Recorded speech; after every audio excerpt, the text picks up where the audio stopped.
So let's define like what do we mean by body positivity, and then I'll tell you what my spin on it is. So body positivity is about accepting and appreciating your body as it is, regardless of its shape, size, or appearance. So you might call it radical self love. And I know a lot of people associate this with weight, like accepting your body at any weight. A person that comes to mind when we think about body positivity in terms of weight is somebody like Lizzo, right? So we think about it as like you're accepting the size of your body, but it goes so much deeper than that, right? Some people were born with certain physical disabilities or they acquired disabilities. So it's like accepting everything about your body and where it is right now.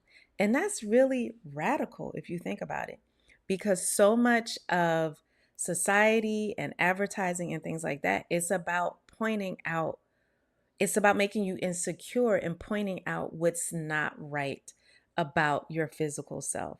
And what that does is that drives you to buy the things that are supposedly going to fix that one problem, right? So there's a lot of messaging that specifically towards women is to make us feel insecure about ourselves and our bodies. Body positivity is also about celebrating your unique self. You're like just you being you. There's only one of you, and celebrating that and not feeling like it has to be a cookie cutter version of everybody else. I think that body positivity, we have to really dig a little deeper though, because we know as we tap into our femininity, a part of that is feeling good about our appearance.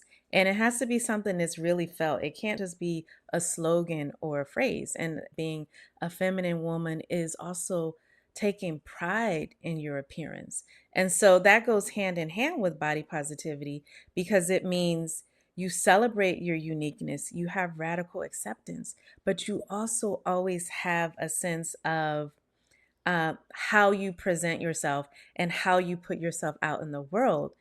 It matters. So I am so in love with myself that I would never want to change anything about myself. I wouldn't want to change in any of my features or my height or any like core thing about who I am physically. But does that mean that I don't want to go out and be my best self, that I don't want to adorn myself? Look, I have my henna on now, or that I'm not going to make sure my hair looks good or make sure my clothes look good, or that I'm not going to exercise so that I can not just look good but feel good, or that I'm not going to eat right, right? So it's body positivity, but it's also knowing that a part of your femininity is taking pride in who you are and how you put yourself out there, and your appearance matters. It's part of your attractiveness factor. But here's the thing, your appearance won't matter or won't do anything if you don't truly feel good about it. And that's why body positivity is important. Radical self love, to where you might have a goal for yourself, and weight is the easiest thing to pinpoint. You might have a specific weight goal, but that doesn't mean you don't love yourself right now.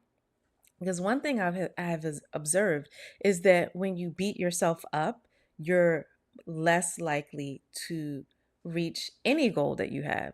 So if you beat yourself up about your capabilities or about how you look or your weight, you're not going to reach any goal. You're not going to be motivated to even do what you need. So if you're beating yourself up about your weight, you're actually more likely to fall into a pattern of self-loathing, feeling badly, maybe emotional eating or not taking care of yourself because you feel like there's no point. So feeling positively about yourself is key. And it doesn't mean that you don't care about self-improvement or working on yourself. Now, I also want to say a word about confidence. You have to feel confident at whatever stage that you're in.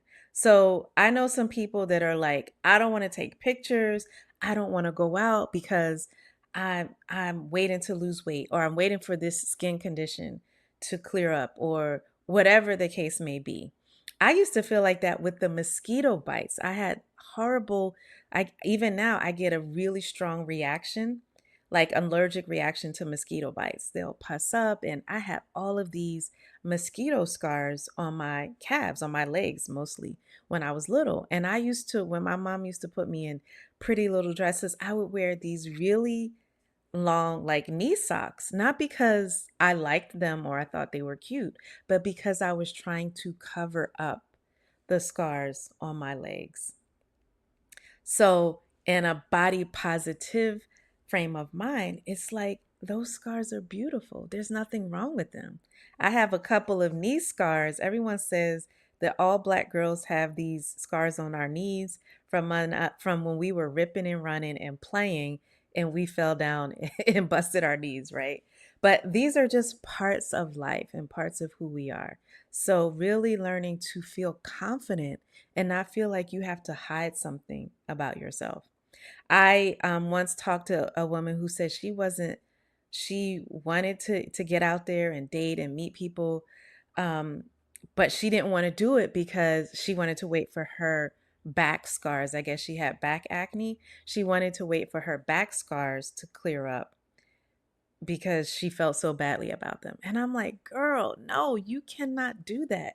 You cannot stop yourself from living and from being out in the world confidently. You have just as much right to be out and to feel good about yourself as anyone else. Because here's the key: no one is perfect. Now, I have a question later on that gets into that question, and we'll talk about the impact of the media and social media. But no one is perfect. Mostly what you see that looks perfect has been body shopped, body chopped, filtered, and so many other things. It's not the real version.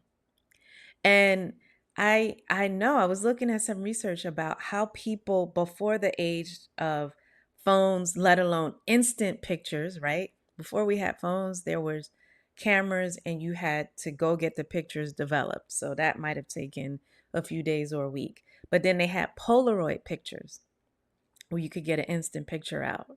But even with that, like you couldn't just take millions of poses to get the right, the right angles and the right colors and all of that stuff. You sat there, you took some cute pictures with your friends and you felt good about them. You shared memories. Now it's like every photo is this life or death thing. Like, oh my God, erase it. Or you have people texting you, like, take that picture off because I don't look good in that picture. So we have become hyper focused on the most minute details of our appearance versus really leaning into our uniqueness and loving ourselves in all of our imperfections. All of our imperfections. Okay. So that for me is like, I'll call it appearance positivity. And one of the key phrases that you all will hear me say that I love is a lioness doesn't have to roar to woo or move the crowd. She just is because of her presence, her regal presence. And so sometimes there's people out there screaming body positivity in your face. And I think sometimes those people are still trying to work through it themselves and they're still trying to convince themselves. So they're out there being so loud about it and kind of putting everything in everybody's face. And it's like, to me, that's a sign you still got to go back and do that true inner work to know that you feel good about yourself versus forcing everybody else to say they feel good about your appearance, because we know, here's the thing, we know not everyone is going to like your appearance. Some people don't like their own appearance. So, how are they going to like yours? Some people are highly judgmental of anything that doesn't seem perfect, they're judgmental of themselves. So you can't always expect that everybody else is just going to 100% love your appearance. You have to love your appearance. You have to know that all of your unique qualities are part of what make you you and make you beautiful. So it really, really does start within. So we know self care is like Here's the thing about self-care. It's so important because it implies being intentional. It's not just something that just you happen upon.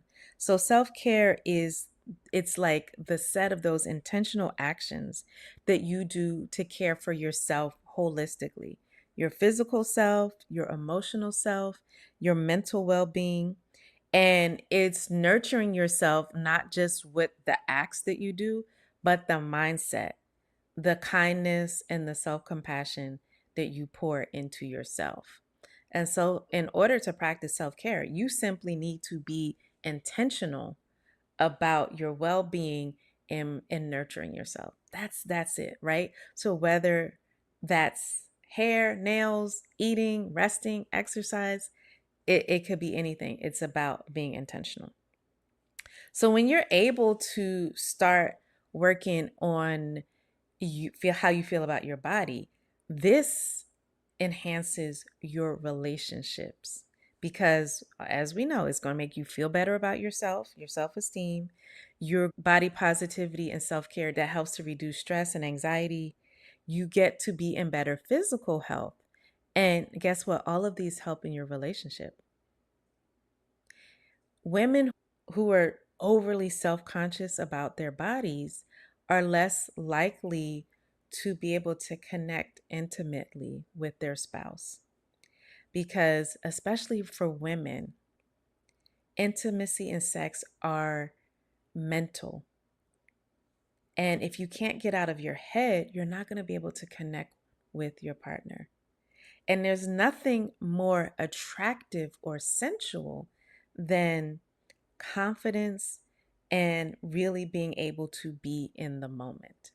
And so when you are in a frame of criticizing yourself, criticizing your body, your appearance, not feeling like you're self-conscious, you don't want your partner to see it, then you're really taken away from that connection and the moments of intimacy that you're trying to build. You're getting out of the moment, right? So, and if you talk to any man, right, they will tell you. I saw a funny TikTok, right? He was like, ladies, the things you guys are worrying about, men aren't worrying about. You're talking about the little fupa or whatever, that pouch, especially if you've had kids, nobody cares. You're talking about whatever cellulite that you think you have, nobody cares. You're talking about you gain 5, 10, 15 pounds, nobody cares, right? Like if you all are at the point of a relationship and intimacy in your relationship, those little things, nobody cares. And you criticizing yourself from those things, it takes away the mood. All right. So that's my little spiel on that. There is actually, I'm going to talk about like a few things as far as what the actual research tells us. One thing you can think about, because we're talking about body positivity, and of course that relates to health, we always want to be taking care of ourselves. We always want to be nurturing ourselves and eating well and moving our bodies. That should be a standard. That just makes us the best version of ourselves, regardless of what the scale says. So, mindful eating. Have you heard of mindful eating? This is where you're actually being present while you're eating, not driving, not stuffing, going through the drive through and then stuffing everything down your throat while you're driving and making that phone call, like just not being in the moment.